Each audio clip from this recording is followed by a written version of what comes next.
ఈ కార్యక్రమాన్ని మీకు సమర్పిస్తున్నవారు నాగార్జున సిమెంట్ వారి విశిష్ట డామ్ గుడ్ సిమెంట్.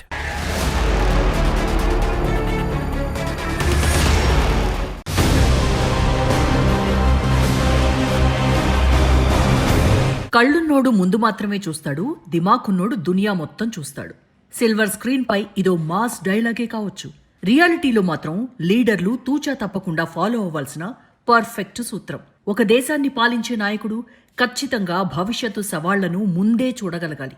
ముఖ్యంగా భారత్ వంటి ప్రపంచంలోనే అతిపెద్ద దేశాన్ని పాలించే లీడర్లకు దేశంపై పడబోయే ప్రపంచ సంక్షోభాల ప్రభావాన్ని అర్థం చేసుకునే దిమాకుండాలి. ఇప్పుడు ప్రధాని మోదీకి ఆ ముందుచూపు ఉందా లేదా అన్న డిబేట్ జరుగుతోంది. అందుకు కారణం దేశ ప్రజలకు ప్రధాని చేస్తున్న వరుస సూచనలే. పశ్చిమాసియా యుద్ధ సంక్షోభం వేళ పొదుపు సూత్రాలు చెప్పడం దేశ రాజకీయాల్లో తీవ్ర చర్చకు దారితీసింది. మోదీ ముందు చూపునకు ఇదో నిదర్శనమని ఎకానమిస్ట్ అంటుంటే, మోదీ సర్కార్ ఫెయిల్యూర్కు ఇదే ఉదాహరణ అని కాంగ్రెస్, డీఎంకే వంటి విపక్ష పార్టీలు శివాలెత్తిపోతున్నాయి. ప్రతిపక్ష నేత రాహుల్ అయితే మోదీ పాలనా సామర్థ్యాన్ని కోల్పోయారని తీవ్ర వ్యాఖ్యలు చేశారు. కానీ ప్రధాని సూచనలు, పొదుపు సూత్రాలు వైఫల్యాలు కాదు, పక్కా వ్యూహాలుగానే కనిపిస్తున్నాయి. ఎందుకంటే తన సూచనలతో ప్రజలను అప్రమత్తం చేస్తున్న ప్రధాని దేశానికి ఏం అవసరమో ఆ అవసరాలు తీర్చడానికి తాను ఏం చేయాలో అవన్నీ చేస్తూనే ఉన్నారు. UAE, Netherlands, Sweden, Norway, Italy దేశాల పర్యటనలు కూడా అందులో భాగమే. మిడిల్ ఈస్ట్ యుద్ధ సంక్షోభం వేళ విదేశీ పర్యటనల వెనక లక్ష్యాలేంటో అర్థమైతే ప్రధాని ఎంత ముందు చూపుతూ ఉన్నారో అర్థమవుతుంది. దానికంటే ముందు దేశ ప్రజలకు ప్రధాని చేసిన సూచనలు ఏంటి? ఇప్పుడే ఈ పొదుపు మంత్రం ఎందుకు పఠిస్తున్నారో తెలుసుకోవాలి.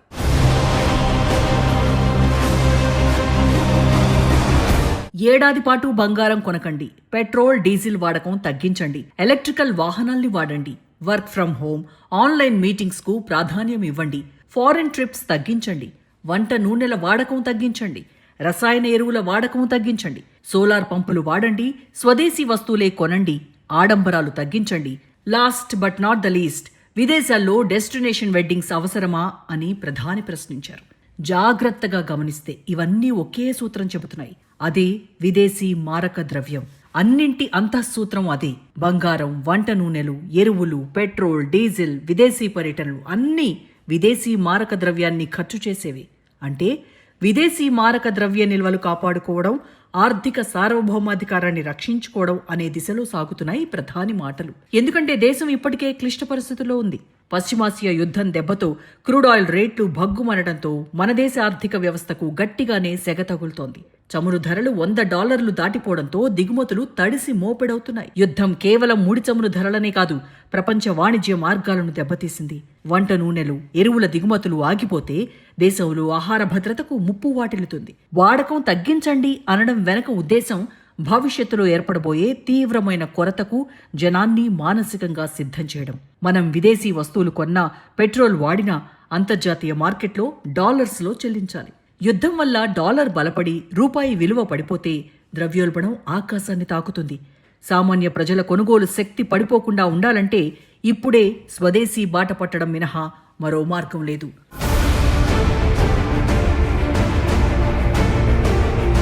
చరిత్రను గమనిస్తే పెద్ద యుద్ధాలు, సంక్షోభాలు రాబోయే ముందు దేశాధినేతలు ప్రజలను త్యాగాలకు సిద్ధం చేస్తారు.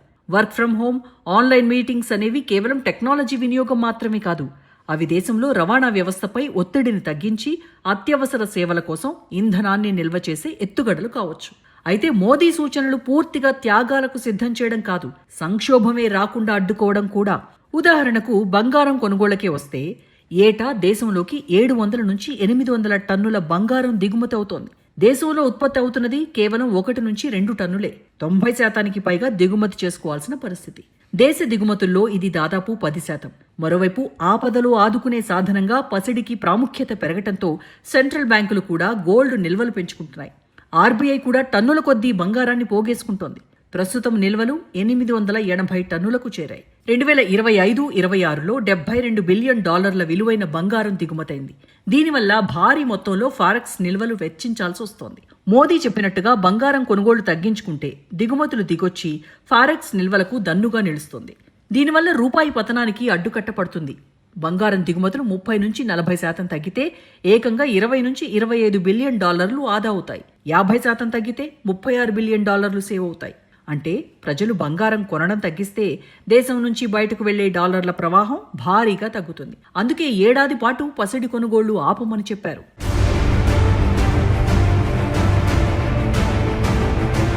విదేశీ ప్రయాణాలను వాయిదా వేసుకోవాలని సూచించడం, విదేశాల్లో డెస్టినేషన్ వెడ్డింగ్స్ అవసరమా అని ప్రశ్నించడం వెనక కూడా ఫారెక్స్ నిల్వలు కరిగిపోకుండా చూసుకోవడం కోసమే. ఎందుకంటే విదేశాలకు వెళ్లాలంటే డాలర్లను కొనుగోలు చేయాల్సి వస్తుంది. అక్కడి హోటళ్లను బుక్ చేసుకోవాలన్నా డాలర్లు వెచ్చించాల్సిందే. 2025లో 3.27 కోట్ల మంది భారతీయులు ఫారెన్ ట్రిప్స్ కి వెళ్లినట్టు అంచనా. 2024-25 ఆర్థిక సంవత్సరంలో విదేశీ ట్రిప్పుల కోసం భారతీయులు వెచ్చించిన మొత్తం 31.7 బిలియన్ డాలర్లు. అంటే ఆ మేరకు దేశం నుంచి డాలర్లు బయటకు వెళ్లిపోయాయి. మోదీ సూచన పాటిస్తే ఈ భారం తగ్గుతుంది. అయితే విదేశీ ప్రయాణాలు, డెస్టినేషన్ వెడ్డింగ్స్ తగ్గటంతో ట్రావెల్, ఏవియేషన్ కంపెనీలపై తీవ్ర ప్రతికూల ప్రభావం పడే ప్రమాదం ఉంది. మార్కెట్లో ఇప్పటికే దీనికి సెగ తగిలింది. యాత్ర, థామస్ కుక్ వంటి ట్రావెల్ సంస్థల షేర్లతో పాటు ఇండిగో షేర్లు కూడా 5% పైగా పడిపోయాయి. కానీ దేశం ఆర్థికంగా బలంగా ఉండాలంటే మోదీ చెప్పింది ఫాలో అవ్వడం ఒక్కటే ఆప్షన్. పశ్చిమాసియా యుద్ధం ప్రారంభానికి ముందు అంటే ఫిబ్రవరి చివర్లో భారత విదేశీ మారక నిల్వలు 728.5 బిలియన్ డాలర్లకు చేరి ఆల్ టైమ్ రికార్డును నమోదు చేశాయి. క్రూడ్ ధరలు భగ్గుమనటం, దిగుమతుల బిల్లు పెరిగిపోవడంతో ఆ తర్వాత నుంచి తగ్గుముఖం పడుతూ ప్రస్తుతం సుమారు 690.69 బిలియన్ డాలర్లకు చేరాయి. మరోవైపు IMF అంచనాల ప్రకారం 2026లో భారత కరెంట్ అకౌంటు లోటు అంటే దేశంలోకి వచ్చిపోయే డాలర్ల మధ్య వ్యత్యాసం 84.5 బిలియన్ డాలర్లకు చేరుతుందని అంచనా వేసింది. ఇది మన జీడీపీలో 2% సమానం. అంటే దేశంలోకి వచ్చే డాలర్ల కంటే బయటకు వెళ్లే మొత్తం భారీగా పెరిగిపోతుందన్నమాట. దీనివల్ల మన రూపాయి మరింత క్షీణించే ప్రమాదం ఉంటుందని ఆర్థిక నిపుణులు చెబుతున్నారు. ఇలా మోదీ పొదుపు మంత్రం వెనుక చాలా పెద్ద కథే ఉంది. అయినా ప్రతిపక్ష పార్టీలు, ముఖ్యంగా రాహుల్ గాంధీ మోదీ సర్కార్పై తీవ్ర స్థాయిలో విమర్శలు చేస్తున్నారు.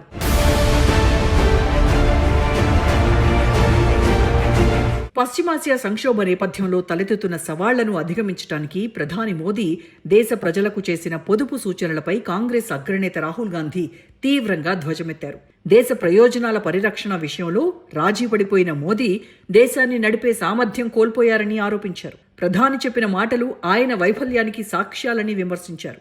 త్యాగాలకు సిద్ధం కావాల్సిందిగా ప్రజలకి మోదీ పిలుపునిచ్చారని, ఆయన పొదుపు సూత్రాలు ప్రజల శ్రేయస్సును కోరి చేసినవి కావు, మోదీ వైఫల్యానికి నిదర్శనాలు అని వ్యాఖ్యానించారు. రాహుల్ ఒక్కరే కాదు, డీఎంకే సహా ఇతర విపక్ష పార్టీల నుంచి ఇవే తరహా విమర్శలు వచ్చాయి. అయితే ప్రతిపక్షాల విమర్శలకు బీజేపీ కౌంటర్ ఇచ్చింది. పశ్చిమాసియా యుద్ధ సంక్షోభ నేపథ్యంలో దేశ ప్రజలకు ప్రధాని చేసిన పొదుపు సూచనలను రాహుల్ విమర్శించడాన్ని ఆ పార్టీ నేతలు తప్పుపట్టారు. ప్రధాని మోదీ ప్రజల్ని త్యాగాలు చేయాల్సిందిగా కోరలేదని బీజేపీ నేతలు అన్నారు. జాతీయ ప్రయోజనం కోసం ఇంధనం ఆదా చేయడం, దేశీయ ఉత్పత్తుల్ని ప్రోత్సహించడం, ఫారెక్స్ నిల్వలను ఆదా చేయడం, స్వావలంబనను బలోపేతం చేయడం వంటి కొన్ని నిర్ణయాలు తీసుకోవాల్సిందిగా మాత్రమే ఆయన ప్రజల్ని కోరారని వివరణ ఇచ్చారు. బీజేపీ జాతీయ అధికార ప్రతినిధి సుధాంశు త్రివేది అయితే కాంగ్రెస్ అధికారానికే పరిమితమైంది తప్ప జాతి నిర్మాణానికి కాదని విమర్శించారు. మోదీ పాలనా సామర్థ్యాన్ని కోల్పోయారని రాహుల్ విమర్శిస్తున్నారు. కానీ ప్రధాని ఎక్కడా తమ ప్రభుత్వం పశ్చిమాసియా సంక్షోభాన్ని ఎదుర్కోవడంలో ఇబ్బందులు పడుతోందని కానీ, చమురు దిగుమతులు చేసుకోలేకపోతున్నామని కానీ చెప్పలేదు. ఎందుకంటే పశ్చిమాసియా యుద్ధ సంక్షోభాన్ని ఎదుర్కోవడానికి ఎన్ని చేయాలో అన్నీ చేస్తున్నారు. పశ్చిమాసియా నుండి చమురు సరఫరాకు ఆటంకం కలగకుండా ఉండేందుకు ప్రత్యామ్నాయ మార్గాలను వెతికారు. స్ట్రాటజిక్ పెట్రోలియం రిజర్వులను పెంచుకోవడం ద్వారా ఇంధన సంక్షోభం రాకుండా జాగ్రత్తలు తీసుకుంటున్నారు. ఎర్ర సముద్రం, పర్షియన్ గల్ఫ్ ప్రాంతాల్లో భారత నౌకలపై దాడులు జరగకుండా యుద్ధ నౌకలను రంగంలోకి దించి నౌకలకి రక్షణ కల్పిస్తున్నారు. ఏ కూటమిలోనూ చేరకుండా తన జాతీయ ప్రయోజనాలే పరమావధిగా వ్యవహరిస్తున్నారు. అగ్రరాజ్యాల ఒత్తిడి ఉన్నప్పటికీ ఇటు ఇరాన్తో, అటు ఇజ్రాయెల్, అమెరికాలతో వ్యూహాత్మక భాగస్వామ్యాన్ని కొనసాగిస్తున్నారు.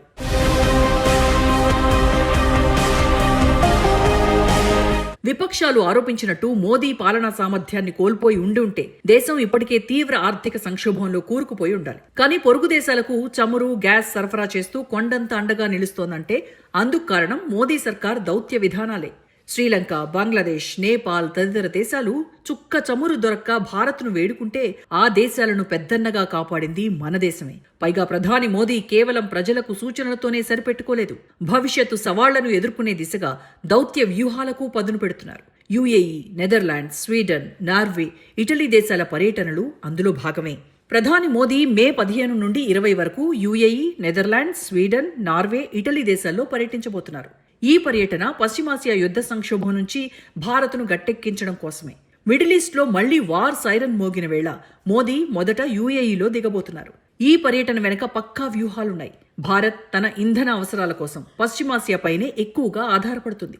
యుద్ధం వల్ల సరఫరా ఆగకుండా ఉండేందుకు యుఏఈ అధ్యక్షుడితో చర్చలు జరపడం చాలా ముఖ్యం.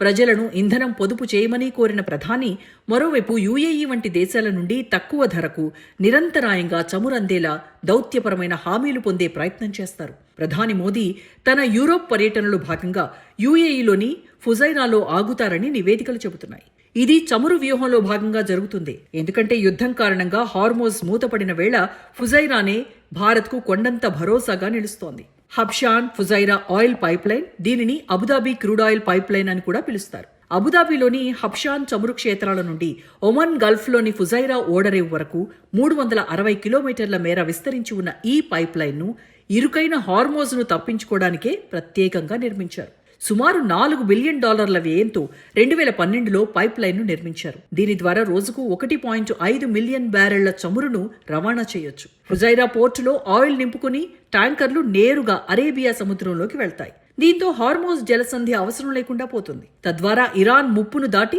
సురక్షితంగా బయటపడొచ్చు. యుద్ధం వల్ల హార్మోజ్ మూతబడిన ఫుజైరా నుండి భారత్కు చమురు సరఫరా నిరంతరాయంగా కొనసాగుతుంది. ఫుజైరా రేవు నుండి భారత్కు దూరం తక్కువ. దీనివల్ల రవాణా ఖర్చులు, ఇన్సూరెన్స్ ప్రీమియంలు తగ్గుతాయి.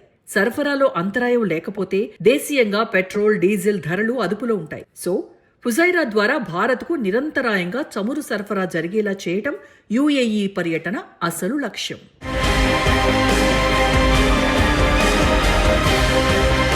ఇక యూరోప్లోని నెదర్లాండ్స్, స్వీడన్, నార్వే, ఇటలీ పర్యటనలు కూడా కేవలం స్నేహపూర్వకమైనవే కావు. ఈ దేశాల పర్యటన వెనుక భారత్ ఆర్థిక భవిష్యత్తుకు వెన్నెముకగా నిలిచే వ్యూహాలున్నాయి. చమురు ధరలు పెరిగితే దేశ ఆర్థిక వ్యవస్థ కుప్పకూలకుండా ఉండాలంటే మనం ప్రత్యామ్నాయ ఇంధనాల వైపు వెళ్లాలి. అందుకే గ్రీన్ హైడ్రోజన్, సెమీ కండక్టర్లు, పునరుత్పాదక ఇంధనాల్లో మేటి అయిన నెదర్లాండ్స్, నార్వే వంటి దేశాలతో ఒప్పందాలు ఈ పర్యటనలో కీలకం. నెదర్లాండ్స్ గ్రీన్ హైడ్రోజన్ హబ్గా ఎదుగుతోంది. ఆ దేశంతో ఒప్పందాల ద్వారా భారత్ హైడ్రోజన్ ఉత్పత్తి సాంకేతికతను తక్కువ ధరకు పొందొచ్చు. దీనివల్ల రవాణా, భారీ పరిశ్రమల్లో హైడ్రోజన్ వాడకం పెరిగితే పెట్రోల్, డీజిల్ వినియోగం తగ్గి డాలర్ల నిల్వలు ఆదా అవుతాయి. ఇక నార్వేకు చెందిన గవర్నమెంట్ పెన్షన్ ఫండ్ గ్లోబల్ ప్రపంచంలోనే అతిపెద్ద సావరిన్ వెల్త్ ఫండ్.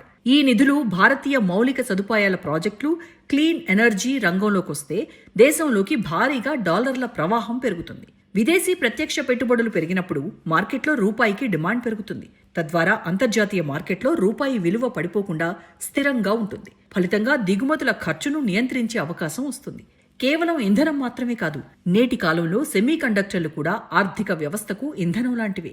యూరప్ దేశాలతో, ముఖ్యంగా నెదర్లాండ్స్కు చెందిన ప్రపంచంలోనే అత్యాధునిక చిప్ తయారీ యంత్రాలను తయారు చేసే సంస్థ ASML సహకారం అందితే భారత్ సెమీ కండక్టర్ రంగంలో స్వయం సమృద్ధి సాధించే అవకాశం ఉంటుంది. ఇది ఆటోమొబైల్, ఎలక్ట్రానిక్స్ రంగాలను యుద్ధం వంటి విపత్కర పరిస్థితుల్లోనూ కుప్పకూలకుండా కాపాడుతుంది. పశ్చిమాసియాలో యుద్ధం వస్తే ఎర్ర సముద్రం మార్గంలో నౌకాయానం ప్రమాదంలో పడుతుంది. అదే యూరోపియన్ దేశాలతో నేరుగా గ్రీస్ లేదా ఇటలీ పోర్టుల ద్వారా సంబంధాలు ఏర్పరచుకోవడం ద్వారా భారత్ తన ఎగుమతులను సురక్షితంగా ఉంచుకోవడానికి అవకాశం ఉంటుంది. చమురు ధరలు పెరిగినప్పుడు వాడుకోవడానికి భారత్ ఇప్పటికే వ్యూహాత్మక చమురు నిల్వలను ఏర్పాటు చేసింది. దీనికి యుఏఈ వంటి దేశాల సహకారం తోడైతే ధరల సెగ సామాన్యుడిపై పడదు. ప్రధాని మోదీ ఈ పర్యటన ద్వారా కేవలం వాణిజ్య ఒప్పందాలే కాకుండా భారత్ను గ్లోబల్ సప్లై చైన్లో ఒక అనివార్యమైన భాగస్వామిగా మార్చాలని లక్ష్యంగా పెట్టుకున్నారు. చమురుపై ఆధారపడటం తగ్గించడం ద్వారా ఇంధన భద్రత, విదేశీ పెట్టుబడుల ద్వారా ఆర్థిక స్థిరత్వం సాధించటం ఈ దౌత్య వ్యూహం వెనుక అసలు అంతరార్థం. యుద్ధం వస్తే రూపాయి విలువ పడిపోతుంది. మనం ఎంత ఎక్కువ బంగారం, చమురు దిగుమతి చేసుకుంటే అంత ఎక్కువ డాలర్లు బయటకు వెళ్లిపోతాయి. అందుకే ఒకవైపు ప్రజలు లోకల్గా పొదుపు చేస్తూ దేశాన్ని కాపాడుకుంటే ప్రభుత్వం గ్లోబల్గా కొత్త మార్గాలను వెతుకుతూ దేశ ఆర్థిక వ్యవస్థను స్థిరపరుస్తోంది. కాబట్టి ప్రజలకు పొదుపు సూత్రాలు చెప్పడం ఫెయిల్యూర్ కాదు, పశ్చిమాసియా యుద్ధ సంక్షోభం నుండి భారత్ను గట్టెక్కించే బహుముఖ వ్యూహం.